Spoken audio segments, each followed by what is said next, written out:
नमस्कार दर्शक बंधु शुभ सकाळ। आज हूँ 22 तारीख जुलाई मास सोमवार। चलतु जाना देश विदेश किसी बच्चा बच्चा गुरुत्वपूर्ण खबर। जदि आपण मैंने पर्यटन वीडियो को लाइक करना वीडियो को लाइक कर चैनल को सब्सक्राइब करी कमेंट माध्यम जनातु आपण मैंने आम भिडियो केउं जिला देखुं। खुशी खबर कमिटी सुना दर किणवा आगु जाणी दिंतु केते रही आज दरदाम।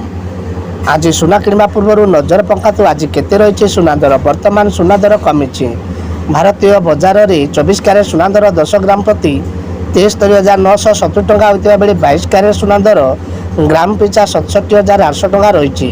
सेपरी भुवनेश्वर सेम प्राइज रही।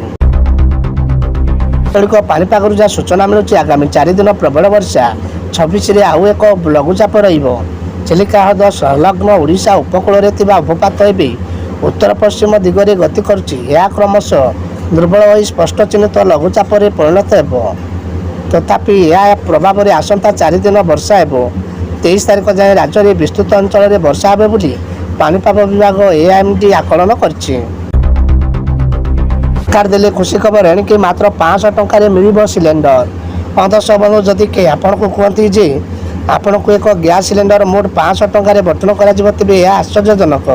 आप जानते कि यह 100% सत्य कारण सरकार एथिपाई संपूर्ण प्रस्तुति करछन्ती। यह सत्य जे वर्तमान आपण 500 टंकार एलपीजी सिलेंडर पाइपर।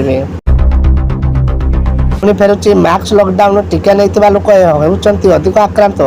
जापान में केपी3 आतंक भारत पर सतर्क सूचना। यदिओ कोविड-19 विषय लोकों मन में भय समाप्त होती तथापि यही भूताणु एवं आतंक करुच्ची।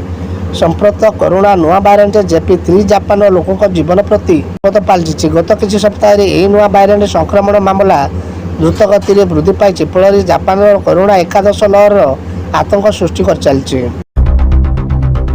राज्य में खूब शीघ्र प्रधानमंत्री सूर्यघर मागणा बिजुली योजना प्रमुख शासन सचिव स्वास्थ्य मिश्र समीक्षा। राज्य में शीघ्र कार्यकारी एवं प्रधानमंत्री सूर्यघर निर्माण बिजुली योजना एने शक्ति विभाग पक्षर शासक सचिव स्वास्थ्य मिश्र समीक्षा करछन्ती। एही योजना रे किभली अधिकरू अधिक लोके लाभवान होई पारिबे से नहीं सचेतना सृष्टि होगा आगामी दिन में पदक्षेप निया बैठक में कहुई।